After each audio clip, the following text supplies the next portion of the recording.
ଖାଇକି ଆସିଛ? ଆଜି ଆମେ ଏକ ଆଉ ଅନେକ ବିଷୟରେ ଜାଣିବା ହେଲା। ଏଠି ଆମେ ଗୋଟେ ଚାର୍ଟ ଆଣିଛୁ ତମ ପାଇଁ ହେଲା। ତାକୁ ଦେଖିକିନା ଏକରୁ ଅଧିକ ଯୋଉରା ହବ ତାକୁ ଅଧିକ କୁହନ୍ତି, ଏକରୁ ଅଧିକ ହେଲା। ସେଇଟାରେ ଆମେ ସବୁ ଦେଖିବା ଆଉ ଶିଖିବା। ମୁଁ ଫାଷ୍ଟ କହିଦଉଛି, ତାପରେ ତମମାନେ ବି କହିବ ମୋ ସାଙ୍ଗରେ ହେଲା। ଏଠି କେତେଟା ବହି ଅଛି? 3ଟି ବହି ଅଛି। 1 2 3। ଏଠି ତାପରେ କେତେଟା ବହି ଅଛି? ଗୋଟେ ବହି ଅଛି। ଏଠି ଅଛି ଆମର କେତେଟା? 4ଟା ଜଗ। 1 2 3 4। ଏଠି ଅଛି କେତେଟି ଜଗ? 2ଟି ଜଗ ଅଛି। 1 2। ଏଠି ଅଛି ଫୁଲ କୁଣ୍ଡରେ କେତେଟା ଫୁଲ ଅଛି? 7ଟି ଫୁଲ ଅଛି।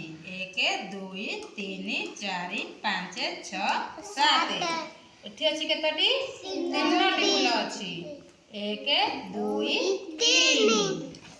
ଏଠି ଅଛି କେତେଟି ପାରା? 2ଟି ଅଛି। 1 2। ଏଠି ଅଛି କେତେଟି ପାରା? 5ଟି। 1 2 3 4 5। ଏଠି ଅଛି କେତେଟି ବେଲୁନ? 3ଟି। 1 2 3। ଏଠି ଅଛି କେତେଟି? 5ଟି। 1 2 3 4 5। ଏଠି ଅଛି କେତେଟି ମିଠା? 5ଟି। 1 2 3 4 5। ଏଠି ଅଛି ମିଠା 4ଟି। 1 2 3 4। ଏଠି ଅଛି 4ଟି ଆମ୍ବ। 1 2 3 4। ଏଠାରେ ଅଛି 7ଟି ଆମ୍ବ। 1 2 3 4 5 6 7। ଆଚ୍ଛା ମାନେ ତ ଜଣ ଜଣକା ସମସ୍ତଙ୍କୁ ଦେବି ହେଲା। ସମସ୍ତେ କହିବ ହେଲା। ମୁଁ ଫାଷ୍ଟ ଜଣ ଜଣିକା ଦେବି। ଏପଟୁ ଫାଷ୍ଟ ଆରମ୍ଭ କରୁଛି ହେଲା। ଆଚ୍ଛା ପ୍ରଭାସ ତମେ କହିଲ 3ଟି ବେଲୁନ କୋଉଠି ଅଛି? ଗଣିକି କୁହ। 1 2 3। ଆଚ୍ଛା ତମେ ଯାକୁ କହିଲ 5ଟି ପାରା କୋଉଠି ଅଛି? ଗଣିକି କୁହ। 1 2 3 4 5। ତମେ ଦେଖି ଆକାଶ କହିଲ କୋଉଠି 4ଟି ଆମ୍ବ ଅଛି? ତମେ କୁହ ନାହିଁ, ସେ ମନକୁ କୁହନ୍ତୁ। 1 2 3 4। ତମେ ରିଙ୍କି କହିଲ କୋଉଠି ଗୋଟିଏ ବହି ଅଛି? ସେଇଠି ଅଛି। ତମେ ଦେଖିଆନି କହିଲ କୋଉଠି ଅଛି 4ଟି ଜଗ ଅଛି?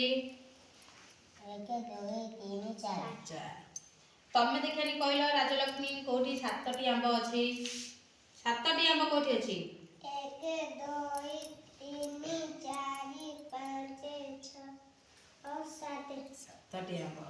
ତମେ କହିଲ କୋଉଠି ଅଛି ଗୋଟେ ବହି ଅଛି? କୋଉଠି ତମେ କହିଲ? ହଁ। ତମେ ଦେଖିଆନି କହିଲ କୋଉଠି ଅଛି 3ଟି ବହି? କହିଲ ଗଣିକି କହିଲ। 1 2 3। ତମେ ଦେଖିଆନି କହିଲ କୋଉଠି 7ଟି ଫୁଲ ଅଛି? 7ଟି ଫୁଲ। 1 2 3 4 5 6 7। ତମେ ପ୍ରଶାନ୍ତ କହିଲ କୋଉଠି 5ଟି ମିଠା ଅଛି? 1 2 3 4 5। ତମେ କହିଲ ପିଙ୍କି କୋଉଠି 4ଟି ମିଠା ଅଛି? 1 2 3 4। ଆଚ୍ଛା ସଂଖ୍ୟା ଗଣି ସମସ୍ତେ ଶିଖିଛ ତ? ଆଜ୍ଞା। ଗଣିଦେଲ? ଆଜ୍ଞା। ହଉ। ଭଲ ଲାଗିଲା ସମସ୍ତଙ୍କୁ? ଆଜ୍ଞା। ହଉ।